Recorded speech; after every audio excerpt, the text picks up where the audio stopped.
Et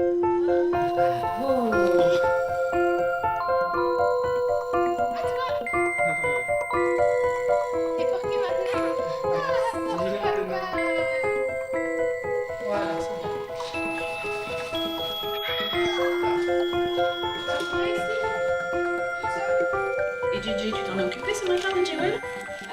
Elisa a 4 ans.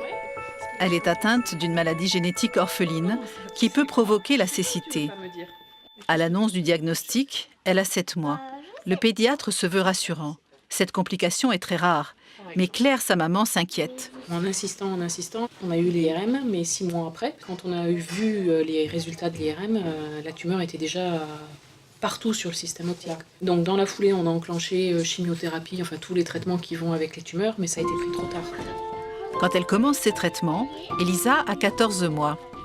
8 semaines plus tard, un jour, au réveil de la sieste, elle n'y voit plus. Allez, tout le monde est prêt à préparer les mains? Elisa est devenue aveugle en décembre, et dès janvier, elle était prise en charge à l'Institut. Donc ça a été très vite. Et pour nous, ça a été une bouffée d'oxygène. Parce qu'on a rencontré des personnes qui pouvaient nous expliquer ce que ressentait un aveugle. Du coup, là, on ouvre une porte, c'est le choc, quoi. Je te montre avec les mains. À 17 mois, Elisa commence la psychomotricité à l'Institut des jeunes aveugles de Toulouse. Elle est d'abord suivie par une éducatrice et maintenant par une institutrice spécialisée.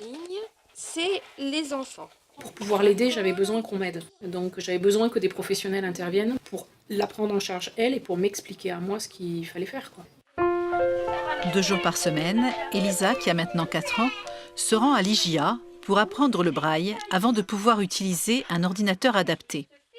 Elle va aussi à la maternelle, à l'école de son village. Donc je vais mettre 2 formes sur la plaque, à un endroit particulier de la plaque. Il faudra que tu me dises à quel endroit c'est. Alors, le rond, il est en haut. Oui. Et le triangle, il est en bas du rond. Oui, bravo. Alors, Dès que la cécité apparaît, qu'elle soit de naissance ou pas, on peut spatialiser l'environnement complètement. Donc indiquer complètement à l'enfant où est le haut, le bas, la gauche, la droite. Et on remarque que les enfants aveugles, parce qu'on leur a dit très très tôt où était la gauche et la droite, eh bien ils le savent à 4 ans, ce qui est quand même tout à fait étonnant par rapport à un enfant voyant. La tour, il faut qu'il y ait 5 cubes. Je veux des gros et des petits. Elisa s'est déjà approprié les 6 gestes du toucher. Englober, soupeser, frotter, attraper et tapoter. Elle est en train d'apprendre à comparer et catégoriser les objets. Tiens bien. Et combien de gros? Un troisième gros. 3. Est-ce que tu as mélangé les gros et les petits? Oui, bravo, c'est très bien. Vas-y, tu colles. Ça y est. Super. Cet exercice, qui consiste à coller des gommettes le long d'une ligne, affine la sensibilité du bout des doigts. C'est un préalable au braille. Juste à côté, oui. Léon. La question, c'est de comprendre les relations spatiales entre les éléments. Parce que les points braille sont reliés spatialement les uns aux autres. C'est le point qui est en haut à gauche qui rentre. Bravo! C'est le point numéro 1. Pour reconnaître les lettres de l'alphabet braille, Elisa doit identifier comment les points sont positionnés les uns par rapport aux autres. Ça, c'est le numéro combien? Et ça, c'est le numéro. Attention. Et ça, c'est le numéro. Et ça fait, Regarde. comme le bruit, ça fait L. C'est le L.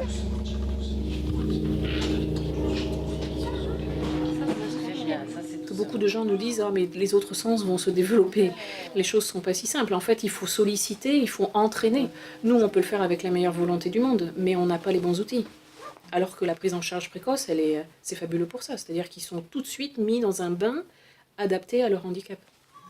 J'entends la musique? Après le dodo, pour toi, je te préparerai des pommes de terre pour toi. Ah, j'adore les pommes de terre. La tumeur, produite par la maladie d'Elisa, est bénigne, mais sa localisation est loin d'être anodine. Elle a fait une tumeur sur le nerf optique, mais après, elle peut avoir des tumeurs sur tous les nerfs. On ne sait pas s'il y en aura d'autres, on ne sait pas quand, on ne sait pas si elles seront graves, on ne sait rien. Elle est là, elle est en forme. Voilà, c'est ce qui compte.